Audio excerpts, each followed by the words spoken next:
Ensuite, on passe à un autre exemple. Cette fois, on va déterminer les coordonnées d'un point d'intersection. Ici, c'est pas graphiquement, parce que toujours la méthode graphique n'est pas toujours efficace pour trouver les solutions du système. Donc cette fois, dans cet exemple, premièrement, on va montrer que ces deux droites d et delta sont séquentes. Ensuite, on va déterminer les coordonnées du point K, l'intersection de ces deux droites d et delta.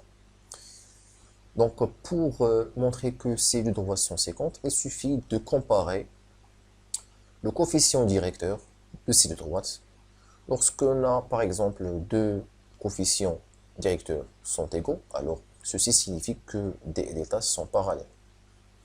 Puisque ici les deux coefficients sont différents, alors ils ne sont pas parallèles, c'est-à-dire qu'ils sont séquences. Donc première question, c'est très facile. Donc premièrement,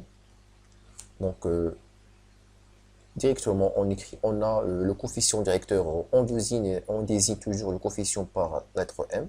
Donc le coefficient de la droite D est différent à le coefficient directeur de la droite delta. Alors, D et delta sont séquences.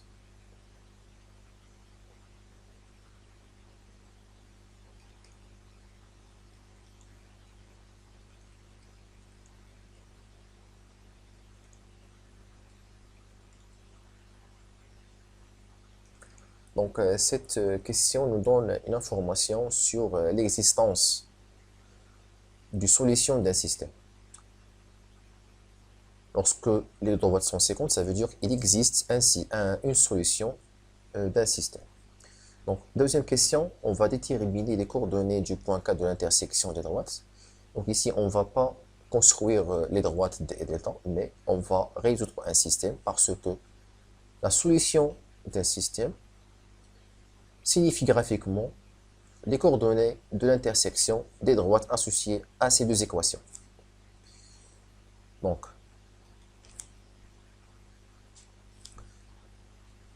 premièrement, on a la droite D a pour équation y égale à 2x plus 3 et la droite delta a pour équation y égale à moins 3x plus 4. Alors, les coordonnées du point K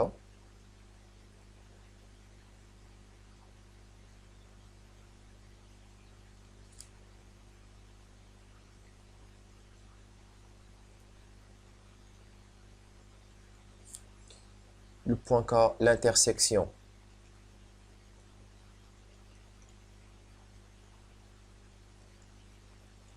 de droite d et delta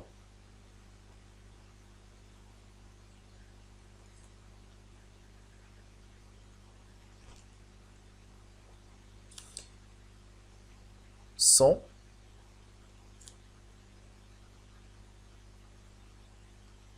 le couple solution du système suivant.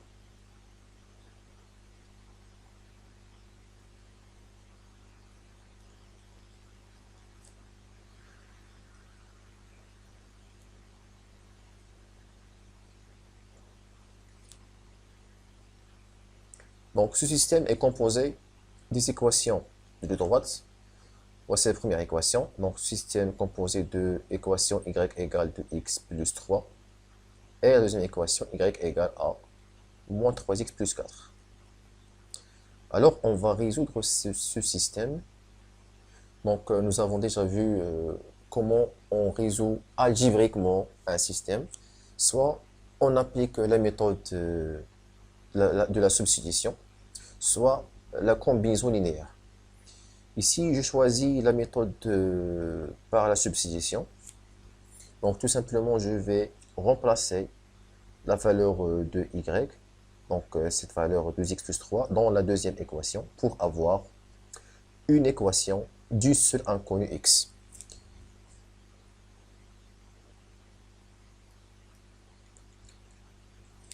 Donc je peux garder par exemple la première équation, y égale à 2x plus 3, Dans la deuxième équation, je vais remplacer ce y par 2x plus 3. Donc 2x plus 3 égale à moins 3x plus 4. Ensuite, je vais résoudre ce système. Bon, c'est pas ce système, c'est l'équation. Donc 2x. Ici, je vais déplacer le moins 3x vers 2x. Donc je vais changer le signe de moins 3x. Donc devient plus 3x égale à. Pour ce 3, je vais le déplacer vers l'autre membre de droite de l'équation. Il devient moins 3.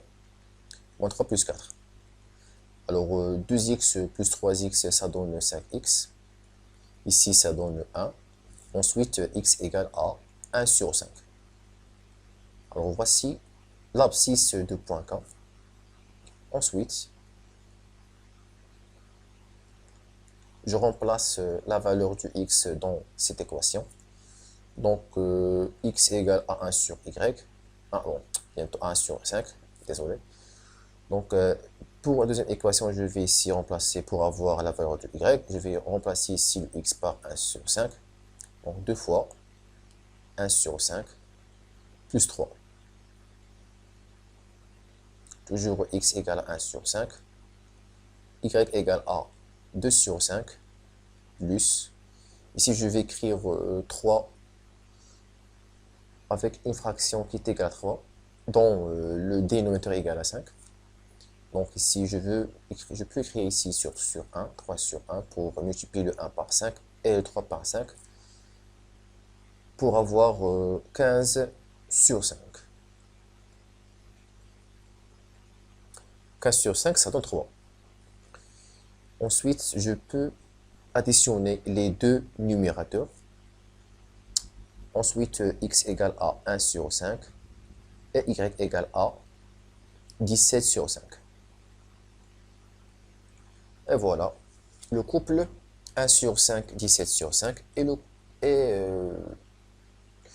ou bien les coordonnées de point K sont 1 sur 5 et 17 sur 5. D'où la conclusion, c'est on a trouvé, d'après résoudre le système, 1 sur 5 et 17 sur 5, les coordonnées de point K, l'intersection de ces deux droites. Alors merci pour votre attention et à bientôt.